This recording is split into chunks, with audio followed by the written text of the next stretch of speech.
우리는 살면서 평생 많은 이야기들을 수많이 주고받습니다. 뭐 개인적으로도 많은 이야기들을 하겠지만 사람들 관계 속에서 또 어떤 일을 해 나가면서 많은 일들을 합니다. 근데 그 많은 말들 가운데 아마 첫 번째 힘들어하는 말들은 아마 사망에 관련된 이야기, 그런 말들일 것이고, 또 힘을 나게 하는 그런 말들은 아마 이런 생명에 관련된 이야기라고 생각이 됩니다. 그래서 제가 한번 찾아봤습니다. 사망에 관련된 표현들은 얼마나 될까? 그래서 제가 이렇게 쭉 찾아봤는데 이렇게 많아요.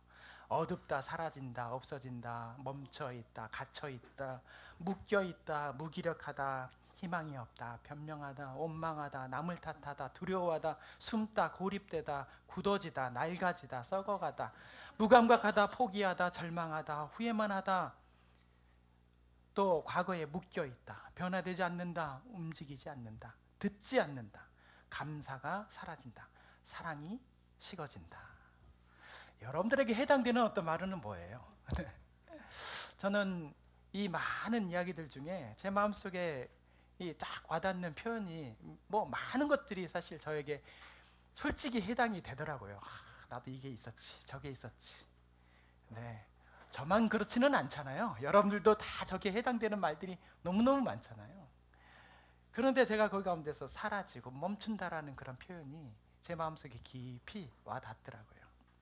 이 사망이라는 것은 단지 죽은 순간 죽는다라는 것으로만 찾아오는 것이 아니라 살아있으면서도 마음이 멈춰져 있는 상태, 예배를 드리지만 하나님을 향한 기대가 사라진 상태, 입술로는 믿음을 말하지만 실제의 삶에서는 원망과 또 불평과 변명 속에서 살아가는 그런 것에 갇혀진 상태가 바로 이 성경에서 말하는 사망의 모습이다라고 하나님께서 말씀해 주십니다.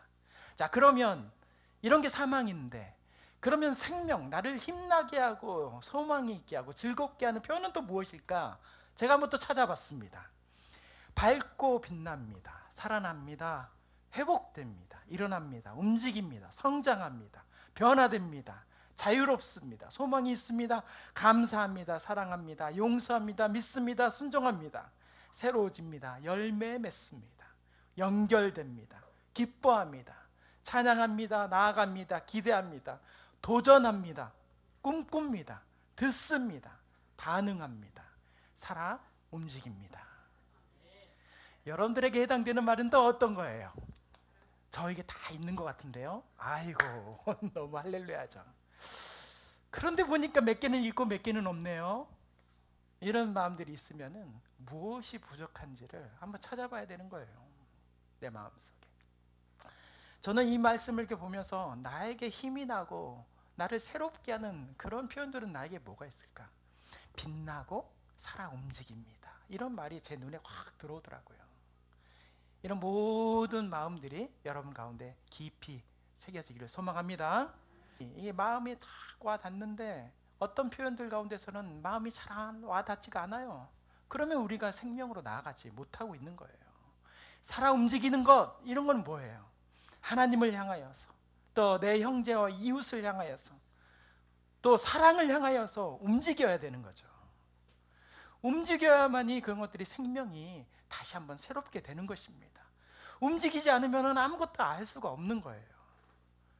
생명은 하나님과 연결되고 동행하는 상태를 말하는 것입니다. 이 생명의 표현들이 다 하나님과 함께하는 것이고 동행하는 표현들이에요. 이런 삶들을 사시기를 바랍니다. 우리는 이 땅에 한 번 사는 인생입니다. 여기서 두 번 사는 인생입니다라고 두 번째 살고 있는데요, 그런 사람이 있다 그러면 큰일 날 상황인 거예요. 저는 과거에 이런 기억이 나는데요, 뭐 이러면 안 돼요. 네. 누구에게도 두 번째 인생은 없습니다. 그런데 그 한 번뿐인 인생을 우리가 아까 말했던 사망의 모습, 어둡고 멈춰있고 변명하고 원망하고 맨날 남만 탓하고 그렇게 살아가면 얼마나 안타까운 일이겠습니까? 세상은 가만히 있어도 우리를 힘들게 하고 있는데요, 세상은 우리를 괴롭혀요, 늘 언제나. 왜냐하면 잘 돼야 된다고 생각하고 우리는 성공이라는 잣대를 다른 걸로 자꾸 우리에게 말을 하니까 세상에 살아가는 것이 힘들어요. 그런데 우리 안에서 감사보다는 원망이 많고 또 소망보다 낙심과 절망이 많다면 우리는 점점 하나님께서 말씀하시는 생명과 멀어질 수밖에 없는 거예요. 멀어지는 인생이 아니라 가까워지는 인생, 동행하는 인생들이 되시기를 바랍니다. 그래야 행복할 수가 있는 거예요. 오늘 우리에게 주신 이 요한복음 5장 말씀에는 바로 그 사망이라는 단어, 사망이라는 그 표현에서 그런 삶 속에 갇혀있던 사람이 생명이라는 표현, 생명이라는 그 놀라운 은혜, 행복을 그렇게 옮겨가는 한 사람을 오늘 우리에게 말씀해주고 있습니다. 그 이야기를 들려주고 있는 거예요. 예수님께서는 명절날에 예루살렘에 올라가셨습니다.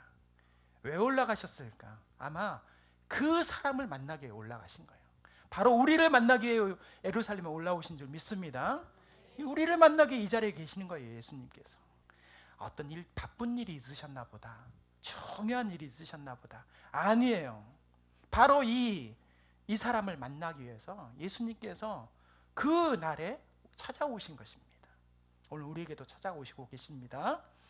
양문이라고 하고는 수많은 문들, 느헤미야가 성벽을 건축하면서 많은 문들을 건축했던 그 중에 하나의 양문이라고 하는 그 문 곁에 베데스다라는 연못이 있었습니다. 이 베데스다라는 히브리어로 베트, 그래서 집이라는 말이고, 헤세드라는 표현으로 해가지고 은혜라는, 그래서 합쳐서 말을 하면 어떻게 돼요? 은혜의 집이라는 그런 뜻을 가진 곳이 바로 베데스다 연못이었습니다. 그런데 이제 본문 2절 4절 말씀에 보면 그 은혜의 집이 전혀 다른 풍경이 보여지는 것이 있는데, 그곳에는 행각, 지붕이 있는 그 정자 5이 있었는데 그 안을 이렇게 보니까 맹인이 있고 다리 저는 자가 있고 혈기 마른 자, 오늘로 보면 혈기 마른 자가 어떤 사람이면 중증 마비 환자를 말하는 것인데, 그런 사람들로 가득히 있었던 거예요. 수많은 사람들이 그 가운데 누워 있었습니다. 사람들은 물이 움직일 때 먼저 들어가는 사람이 낫는다라는 것을 믿고 있었기 때문에 그곳에서 계속 기다리고 있었던 거예요. 그런데 정작 그곳에서 있었던 많은 사람들은, 아니 어쩌면 한 명도 오랜 세월을 지났음에도 불구하고 고침을 받은 사람이 한 명도 없었어요. 아니 그런 사람들이 있다고 하더라 그래가지고 모인 사람들이에요. 하더라 뉴스에 다 갇힌 사람들인 거죠. 그렇게 오랜 세월을 누워 있었는데 단 한 명도 그 자리에서 벗어나지 못했어요.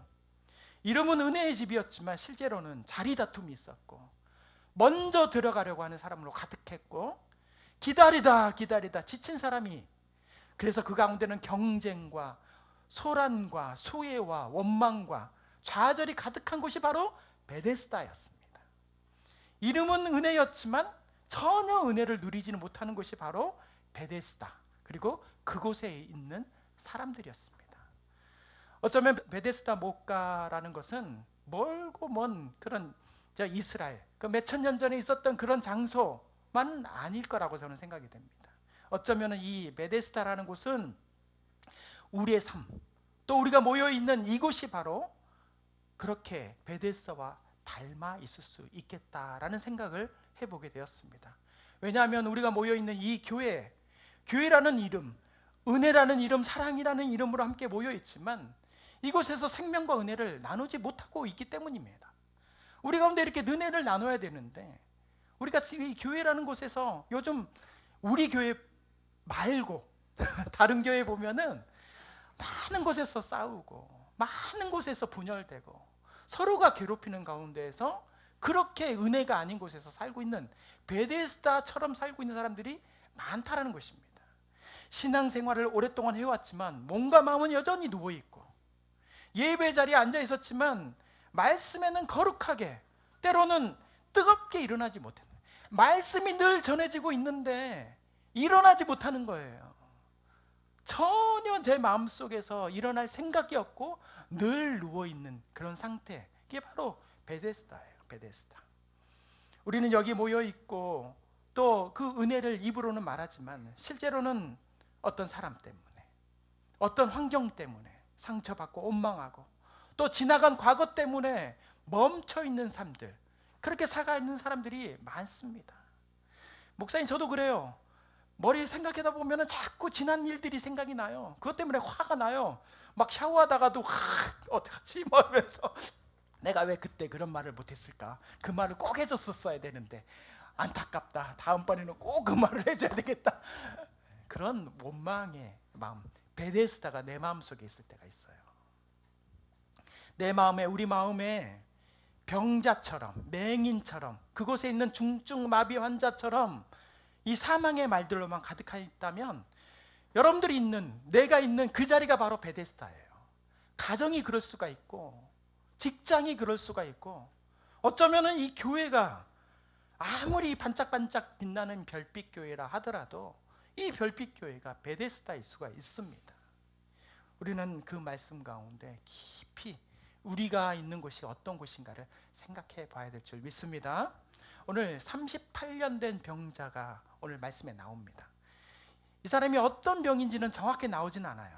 그런데 한 병을 38년 동안 앓았대요. 38년이라는 숫자는 당시에 삶에, 지금은 수명이 이렇게 80, 90, 100세를 바라보면서 살아가는 사람들이 가득하게 있지만 옛날엔 40을 못 넘겼어요. 40이면 할아버지였었어요. 옛날에는. 그때 당시 그랬어요. 40이 넘으면 할아버지였다니까요. 그런데 그 한 병을 38년간 앓았다라는 것은 어쩌면 역으로 말하면 당장 죽지 않는다라는 거예요. 그렇지만 그 병이 뭐 심각하지 않다라는 의미가 아니라 살 수는 있었어요. 당장 죽을 병이 아니었다는 거죠. 그런데 문제는 살아 있었지만 제대로 살지 못했다. 삶을 제대로 살지 못한 사람이 바로 38년 된 사람이에요. 이 삶이 도대체 어떤 삶인지, 행복이라는 것은 무엇인지, 기쁨이라는 것은 무엇인지, 사랑이라는 것은 무엇인지를 전혀 모르는 삶이 바로 38년 된 병자의 모습이었다라고 말을 하는 거죠. 생물학적으로는 분명히 살아 있었지만 그 자리는 언제나 멈춰 있었고, 누워 있었고, 생각도 멈춰, 인생 전체가 다 멈춰 있고 누워 있는 사람, 그 사람이 바로 38년 된 병자였습니다. 그런데 왜 그 사람은 그 오랜 시간을 아무도 해결해 주지 못하는 그 미신적인 목가에서 살면서 그 버티고 있었을까? 여러분들은 궁금하지 않으세요? 네, 저는 궁금하던데. 그래서 말씀을 다시 한번 깊이 살펴봤습니다. 그런데 오늘 본문 4절 말씀에 이런 말씀이 나와요. 이는 천사가 가끔 못에 내려와 물을 움직이게 하는데 라는 말씀이 나오는데, 이 말씀을 보면서 우리는 좀 착각을 합니다. 아, 베데스다 목가는 하나님의 은혜가 충만한 곳이구나, 하나님의 사랑과 놀라운 기적이 가득한 곳이구나 라고 우리가 착각을 해요.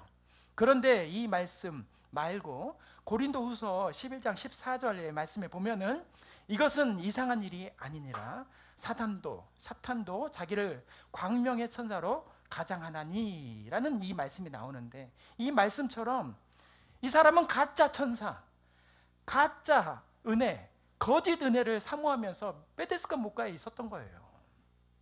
하나님의 은혜와 역사가 전혀 일어나지 않는 곳, 진정한 은혜가 무엇인지, 진정한 복음이 무엇인지를 전혀 알지 못하는데, 사람들이 좋다고 하니까, 사람들이 여기가 살아나는 곳이라고 얘기하고 그렇게 말하니까 그것만 따라가 가지고 있었던 곳이 바로 베데스다 목가였습니다.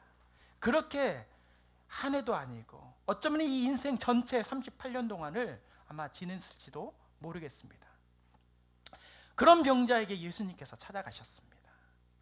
예루살렘에 가신 이유, 바로 나를 찾아, 병자를 찾아오신 예수 그리스도. 그리고 그분이 그 병자에게 오늘 우리에게 주신 말씀처럼 24절 말씀을, 같은 은혜를 주셨습니다. 우리 같이 한번 읽어보겠습니다. 내가 진실로 진실로 너에게 이르노니 내 말을 듣고 또 나 보내신 이를 믿는 자는 영생을 얻었고 심판에 이르지 아니하나니 사망에서 생명으로 옮겼느니라. 아멘.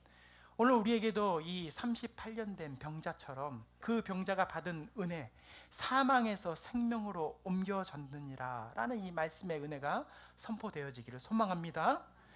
목사님, 저는 괜찮은데요? 목사님, 저는 늘 행복해요. 아니요, 그 사람의 깊이, 당신의 마음을 깊이 들여다보면 늘 사망 속에서 갇혀져 있는 때가 너무너무 많습니다. 자기가 잘 모르는 거예요. 은혜가 뭔지도 모르고 감사가 뭔지 모르고 그렇게 산다니까요. 그런 사람을 향해서 오늘 하나님 예수님께서 찾아가신 거예요. 말씀해 주시는 거예요. 사망에서 생명으로 옮겨져라라고 말씀하시는 것입니다. 그러면 오늘 그 사람이 무엇 때문에 그렇게 38년 동안 앓았던 그런 병 속에서 사망의 자리에 붙들려 있었는지, 무엇 때문에 그 사람이 그렇게 오랫동안 누워 있었던 그 삶이 일어나고 생명의 자리로 옮길 수 있었는지, 오늘 말씀을 통하여서 새롭게 깨닫는 그런 귀한 시간 되기를 바랍니다. 우리 모두가 사망의 자리에서 일어나서 생명의 자리로 나아가기를 소망합니다. 자, 먼저 오늘 우리에게 주신 하나님 말씀 가운데 사망의 모습으로 사는 사람은 변명으로 가득하다라는 거예요. 그러니까 38년 된 병자는 그의 삶 속에서 변명으로 가득했다라는 말씀입니다. 오늘 본문 6절 말씀 같이 한번 읽어보겠습니다. 예수께서 그 누운 것을 보시고 병이 벌써 이르시되 내가 낫고자 하느냐. 아멘. 병자에게 낫고자 하느냐라고 묻는 그 예수님의 질문은 마치 배고픈 사람에게 밥 먹고 싶냐? 라고 배고프냐? 먹을 거 줄까? 이렇게 말하면 당연히 네 하고 이렇게 대답을 해야 되는데, 그런 당연한 질문 속에서 예수님의 질문 가운데서 이 병자의 반응은 좀 달랐어요. 그 예수님의 질문은 병자의 그런 몸만 빨리 낫기를 원하느냐라는 그 질문이 아니었거든요. 예수님의 질문은 병자의 마음과 영혼을 깊이 들여다보시면서 하시는 질문이었습니다. 너는 정말 이 자리에서 일어나고 싶냐? 너는 정말 여기 베데스다에서 벗어나고 싶냐라는 질문이었습니다. 그런데 예수님의 그 당연한 질문 앞에서 이 38년 된 병자의 대답은 좀 의외였습니다. 주여, 내가 바로 낫기를 원합니다. 저를 고쳐주세요 라고 대답할 줄 알았는데 그의 대답은 이랬습니다. 물이 움직일 때 나를 못에 넣어주는 사람이 없어서 내가 가는 동안에 다른 사람이 가버렸습니다. 그래서 나는 낫지 못했습니다. 이게 대답이었어요. 이 대답 속에서는 이 사람이 많은 상처가 있었구나, 많은 아픔이 있었구나 라는 것도 볼 수 있지만, 그와 동시에 이 질문, 이 대답 앞에 이 문제, 깊은 영적인 문제가 있다라는 것을 알 수가 있는 거죠. 자기의 인생의 문제는 늘 다른 사람에게 있다라는 대답이었습니다. 저 때문에 아니에요. 저는 나을 수가 있었었는데, 분명하게 나을 수가 있었는데 도와주지 않았습니다. 이렇게 대답이었다는 거예요. 다른 사람들 때문에, 다른 환경 때문에 내가 이 자리에 있는 것입니다. 38년 동안이라는 이 시간 동안에 자신이 그 자리에 머물러 있던 그 문제와 이유는 단 한 번도 나 때문이다라는, 내 자신에게 문제가 있다라는 것을 생각하지 않고 남 탓만 하는 것이 바로, 그런 변명만 가득했던 것이 바로 38년 된 병자의 상황이었습니다. 이것이 바로 사망의 마음입니다. 사망의 모습으로 사는 사람은 늘 변명이 가득합니다. 사망의 생각은 늘 이유가 있습니다. 기도하지 못하는 이유가 있고요, 감사하지 못하는 이유가 있고, 순종하지 못하는 이유도 있고, 용서하지 못하는 이유를 찾아서 그것을 내세웁니다. 언제나 나는 안 되는 이유가 너무나 많습니다. 이래서 안 되고 저래서 안 되고, 그러니까 나는 절대로 못합니다. 이것이 바로 38년 된 병자의 문제이자 오늘 우리의 문제인 것이죠. 나는 절대로 안 돼요. 저는 그렇게 살았거든요. 저는 그렇게 한 번 결정하면 절대로 바뀌는 사람이 아니에요. 제 마음이 그래요. 곤조가 그래요. 저는 그렇게 인생을 살았습니다. 이렇게 살아가는 거예요. 그게 문제라고 우리 하나님께서 말씀해 주시는 거죠. 그의 병이 깊고, 그의 아픔이 많고, 상처가 있고, 또 그를 도와주지 않았기 때문에 그런 상황들이 있었다는 것은 우리가 다 알 수가 있어요. 그런데 진짜 문제는 그 병과 아픔의 그 순간, 그 상황이 언제부턴가는 자기가 되어버린 거예요. 나는 이런 사람, 나는 늘 아픈 사람, 난 늘 괴로워하는 사람. 그거 당연한 거 아니야? 나는 원래 그런 사람이었었으니까. 나는 언제나 도움을 받을 수가 없고, 나는 어차피 고쳐지지 않을 거야. 그래서 나는 이렇게 살다가 죽는 것이 당연한 거야. 라고 말을 하는 것이죠. 자기의 생각만 붙들고 원망만 붙들고 변명만 붙들고 있는 사람이 바로 38년 된 병자의 모습이었습니다. 어쩌면 오늘 우리의 모습이 바로 이와 같은 모습일지도 모르겠습니다. 우리 문제 속에서도 늘 변명이 많습니다. 저도 그렇더라고요. 보니까 제 마음 가운데 왜 이렇게 하고 있습니까? 그럼 저는 이거 이렇게 하고 있었고요, 저는 이렇게 하고 있어요. 알고 보니까 다 제 문제였었어요. 억울해하고 지난 상처로 인하여서 괴로워합니다. 그런데 우리가 예전을 살펴보면은 처음에 우리가 예수님을 만났을 때 그렇지 않습니다. 예수님께서 나를 사랑해 주셔서 만나심으로 인하여서 나의 상처가 고쳐졌습니다. 그런데 그렇게 상황 가운데서 예배가 늘 기다려졌고 예배가 늘 즐거웠고 예수님을 만나는 것이 늘 행복했습니다. 말씀을 늘 사모했던 것이죠. 기도하면 눈물도 나고 기도하면 정말 내 마음이 뜨거워지기도 하고, 그래서 남들 하지 않아도 되는 일들을 제가 찾아서도 하고 그랬던 모습들이 우리 가운데 있었습니다. 말씀을 들으면 내 마음이 막 뜨거워서 그렇게 살아야 되는데 하면서 내 마음을 가슴을 칠 때가 우리가 많았었습니다. 그런데 시간이 흐르면서 어느 순간부터는 우리 입술에 변명이 많아졌습니다. 바빠서 못하고 있어요. 형편이 이러니까 제가 못하고 있습니다. 상처를 받았기 때문에 제가 못하는 거잖아요. 사람이 싫어서 못하는 거예요. 아직 준비가 안 돼 있기 때문에 내가 그 일을 못하는 겁니다. 목사님 죄송합니다. 누가 알아주지 못하기 때문에 제가 그 일을 안 하겠어요. 우리 마음속에 그런 말들이 있어요. 왜 나만 합니까? 그런 변명들이 우리 가운데 있는 거예요. 그런데 우리가 기억해야 될 것은 그렇게 변명이 많아지고 또 그런 것들이 길어지고 원망이 많아지면 믿음과 감사는 점점 사라집니다. 우리 가운데 변명이 많아지면 그런 감사가 사라지는 거예요. 기쁨도 사라지고 남 탓이 깊어지면 하나님의 사랑을 잃어버릴 때가 많습니다. 아니면 어쩌면 잃어버립니다. 자꾸 남들만 보게 되는 것이니까요. 절대로 생명이 넘치는 행복한 삶을 살 수가 없습니다. 왜냐? 그 가운데서 늘 변명이 나오니까. 변명의 사람이 되어버렸으니까. 잠언 4장 23절 말씀 우리 다 같이 한번 읽어보겠습니다. 모든 지킬 만한 것 중에 더욱 내 마음을 지키라. 생명의 근원이 이에서 남이니라. 아멘. 생명의 근원이 상황 속에서 나오는 게 아니고요, 어떤 것에서 나오는 게 아니라 어디서 나온대요? 네 마음에서 나온대요. 하나님께서 아무리 은혜를 부어주셔도 내 마음으로 원망이 가득하면은 그 은혜를 은혜로 받아들이지 못합니다. 말씀이 아무리 선포되어도 내 마음 가운데 변명으로 그것을 다 닫아버리면 말씀이 전혀 들어오질 못하고 결국 우리의 삶은 메데스다가 돼버리는 거죠. 그런 상황에서 일어나지 못하게 되는 것입니다. 베데스다에 있었던 그 병자들, 특별히 이 38년 된 병자는 언제나 물만 바라봤습니다. 그리고 사람들만 바라봤습니다. 기회만 바라봤습니다. 기적만 바라본 것이죠. 정작 자기를 찾아온 예수님을 제대로 알지 못했어요. 이것이 바로 사망의 모습을 가지고 있는 사람의 모습입니다. 사망으로 가득한 사람은 하나님이 없는 것이 아니라 하나님이 찾아왔음에도 불구하고 여전히 다른 것을 바라보고 여전히 다른 것을 기대하고 있는 것이죠.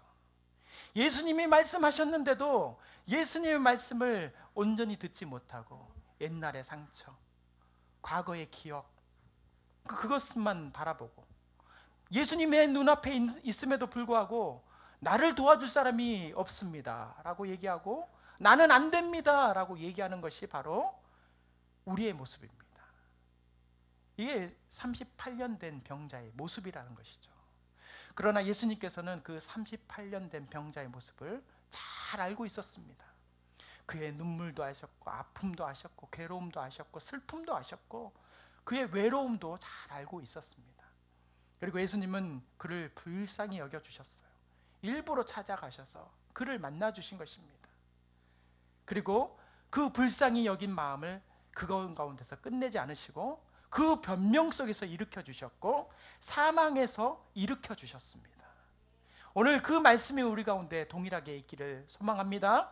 오늘 본문 8절 말씀 우리 다 같이 한번 읽어보겠습니다. 예수께서 이르시되 일어나 내 자리를 들고 걸어가라 하시니. 아멘. 38년 된 병자에게 향해서 주신 말씀이에요. 오늘 이 말씀이 우리에게 있기를 소망합니다. 너의 변명의 자리를 들고 일어나라. 너의 사망의 그런 표현들을 다 들고 일어나라. 오늘 우리 가운데 이렇게 말씀하십니다. 믿으시길 바랍니다. 그 자리를 들고 일어나야 되는 거예요. 그것을 놓고 떠나라 만이 아니고요. 그 모든 것을 가지고 일어나라. 우리 주님께서 말씀해 주시는 것입니다.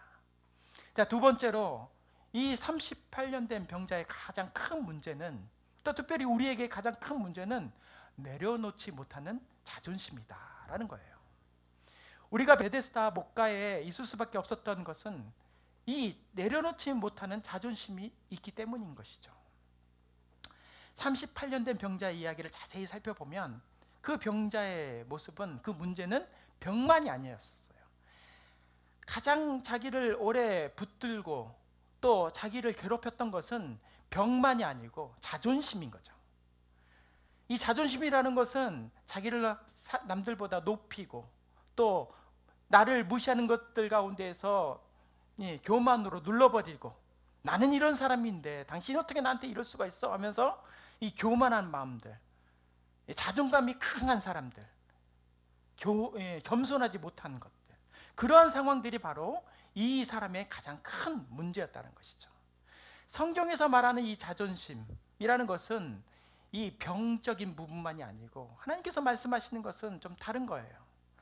하나님 앞에서도 자기를 내려놓지 못하는 것, 자신의 잘못을 인정하지는 못하는 것, 자신이 변화되어야 된다는 그 사실을 사실 잘 받아들이지 못하는 것, 또 끊임없이 자기를 변호하는 그런 변명 속에서 살아가고 있는 것이 바로 자존심이다라고 하나님께서 말씀해 주시는 것입니다. 예수님께서 병자에게 네가 낫고자 원하느냐라고 말씀했었을 때, 네 주님, 저를 불쌍히 여겨주시고 꼭 낫게 해주세요, 아마 그렇게 간절한 마음으로 말씀했으면 좀 더 나았겠는데, 오히려 그 상황 속에서 병자는 나를 도와줄 사람이 없어요. 다른 사람이 먼저 들어갑니다, 나보다. 내가 정말 한 번도 있었던 것도 아니고 이틀, 2년만 있었던 것도 아니고 내가 이날만 기다리고 있었고, 저 사람들은 이제 왔는데 막 다 들어가 버렸는데, 저는 38년 동안 그 많은 것들 가운데 한 번도 못 들어간 것은 나를 도와주지 못해서 그래요. 내 탓이 아니고 남들 때문입니다. 이렇게 자기의 처지를 얘기합니다. 그런데 그런 공통적인, 그런 상황 속에서 공통적인 것은 모든 것이 다 내 상황이 아니고 언제나 다른 사람에게, 언제나 이유는 환경 때문에, 언제나 원인은 내 안이 아니고 밖에 있다라는 그 마음이 우리 가운데 가득히 있기 때문에 그러한 병고침을 못 받은 것이죠. 이것이 내려놓지 못하는 자존심입니다. 실제로 여기 38년 된 병자의 이 근본적인 원인은 성경에서 이렇게 말하고 있어요. 죄라고 말하고 있습니다.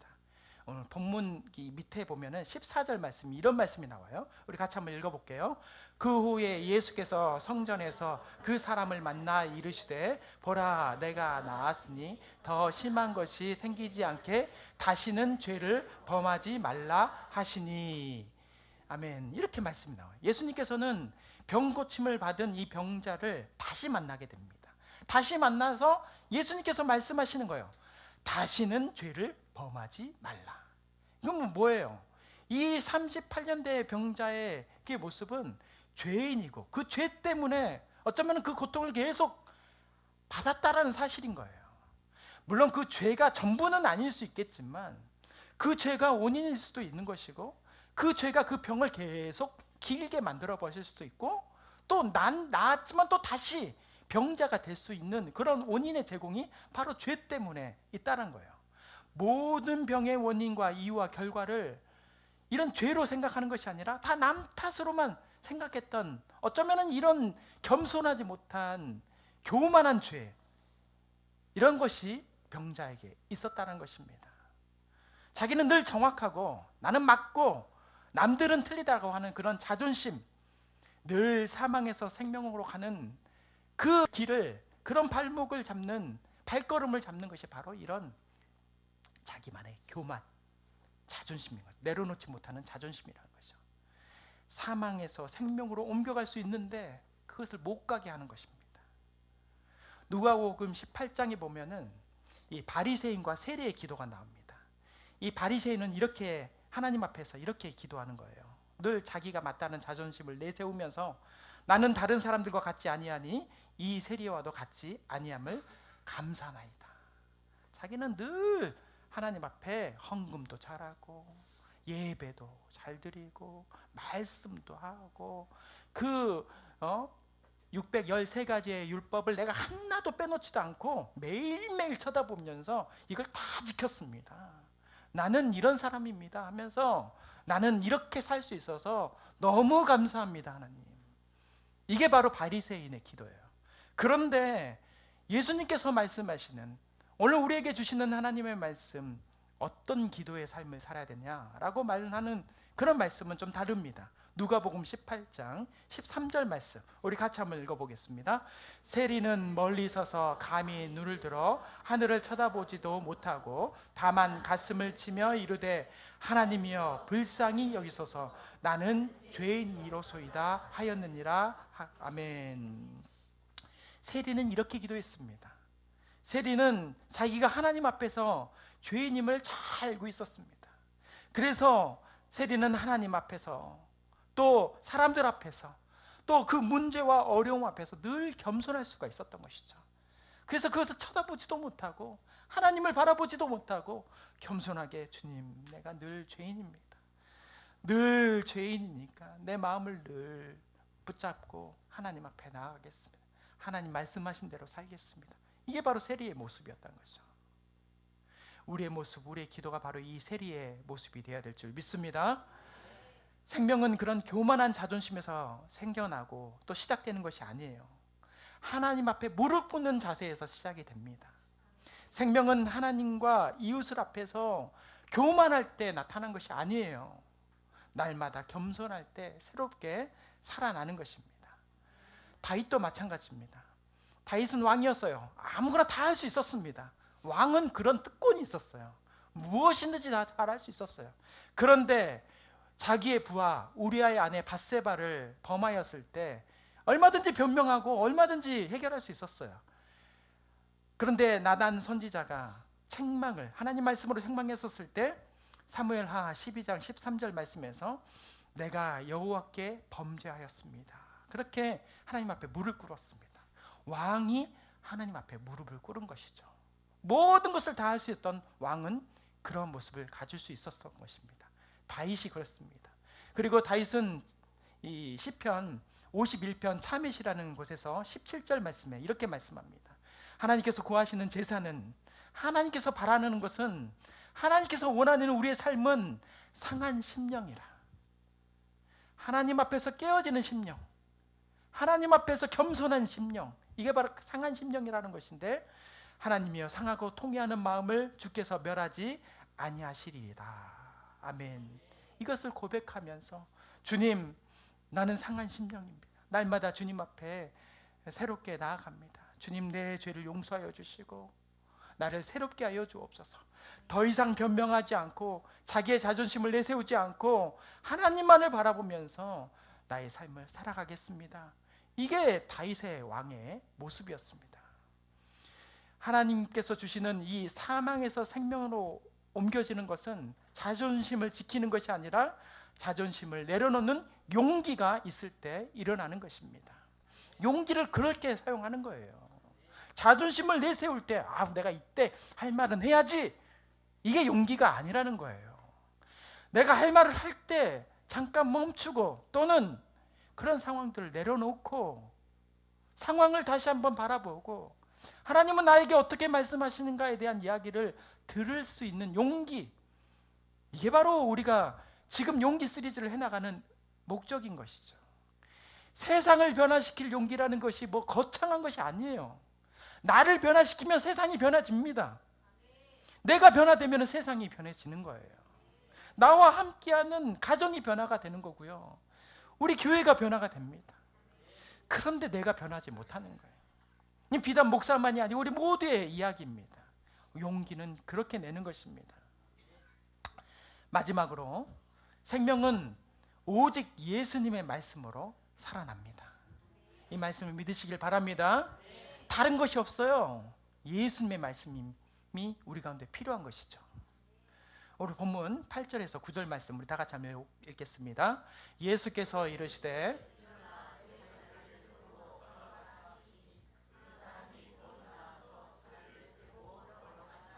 아멘. 예수님께서는 병자에게 긴 설명을 하지 않으셨습니다. 말씀해 주셨습니다. 일어나 내 자리를 들고 걸어가라. 그 병자는 그 말씀을 듣고 바로 그 자리에서 일어났습니다. 걸어갔습니다.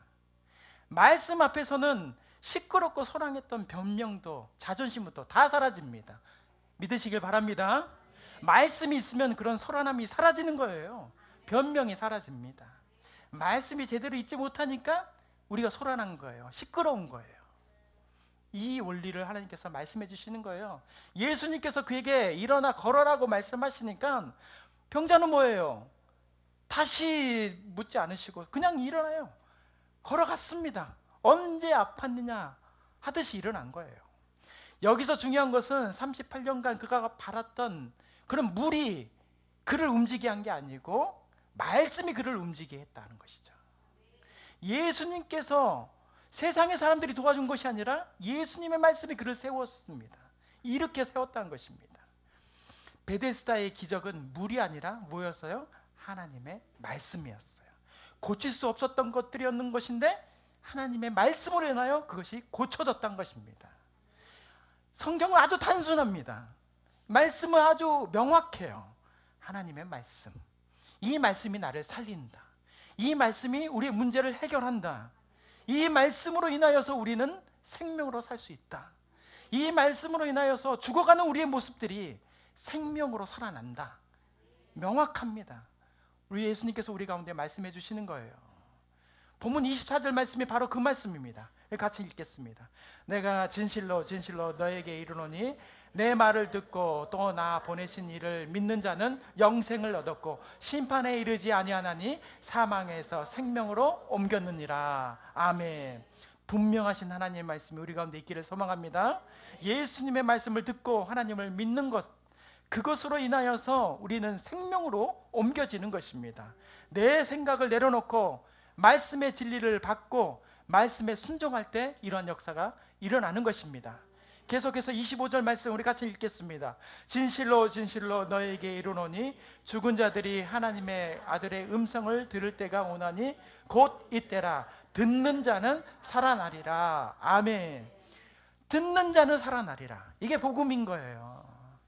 복음이 우리 가운데 선포되는 것입니다. 말씀이 있는 곳에는 모두가 다 살아나는 거예요. 모든 것이 새롭게 되는 것입니다. 그런 역사가 여러분의 인생에, 가정에, 가족에게 또 여러분이 하고 있는 모든 일들 가운데 있기를 소망합니다. 듣는 자는 살아난대요. 이 말씀을 믿으셔야 됩니다. 믿으라고 오늘 이 자리 가운데에서 얘기해 주시는 것입니다. 듣는 자는 살아나리라. 말씀을 듣는 자는 살아나리라. 이 말씀이 깊이 있어서 어떤 일이든지 주님 잘 안 되던데요. 목사님, 저는 지금 이 이야기를 오랫동안 해봤는데요. 기도해봤는데 안 되는데요. 아니요. 그래서 잘 들여다보세요. 그 일을, 그 상황을 하나님께서는 가장 좋은 것으로 여러분에게 주고 계시는 것입니다. 그것을 생명으로 지고 옮기고 계시는 거예요. 그것을 믿으시길 바랍니다. 난 해결이 안 된 것 같아. 아니요. 내가 말씀 가운데 그것을 선포하고 말씀 가운데 나아갔다면 반드시 그것은 하나님께서 생명으로 옮겨주셨습니다. 옮겨주시는 거예요. 그렇게 말씀해 주시는 것입니다. 38년 된 병자에게도 일어난 일인데 어찌 우리 가운데 일어나지 않겠습니까? 믿음의 자에게는 반드시 이런 놀라운 역사가 일어나는 것입니다. 저는 지난주 슬픔의 자리에 좀 다녀왔습니다. 제가 기도하면서 건강히 다시 살아나시기를 기도했던 권사님께서 끝내 하나님의 부르심을 받았습니다. 천국에 가신 것, 우리 권사님께서 천국에 가신 것은 마땅히 기뻐하고 즐거워하고 행복해야 될 일이기는 하지만 인간에서의 그런 깊은 정, 또 그분이 어떻게 사셨는지에 대한 것들을 잘 알고 있었던 저는 그런 삶이 또 그렇게 떠나가시는 것이 그렇게 슬프고 그렇게 마음이 예, 힘들고 또 어려운 상황이었습니다. 우리 군사님께서는 그 평생을 교회 또 목회자 또 교회 성도들, 제가 이번에 좀 듣게 되었는데 교회 학교 어린이들을 위하여서도 많은 일들을 하셨더라고요. 그러니까 남들이 잘 알지 못하는 일들까지 많이 섬기면서 최선을 다해서 온 정성을 다해서 그런 것들을 섬기셨던 분이셨습니다. 그의 말과 행동으로 선입견을 가진 사람들도 많이 있었겠지만 그의 말과 행동 이면 속에서는 하나님께서 주시는 말씀 가운데 어떻게든 순종하면서 나에게 주시는 말씀이라면 내가 그렇게 하겠습니다. 그렇게 결단하면서 많은 일들을 했던 그런 귀한 분이셨습니다.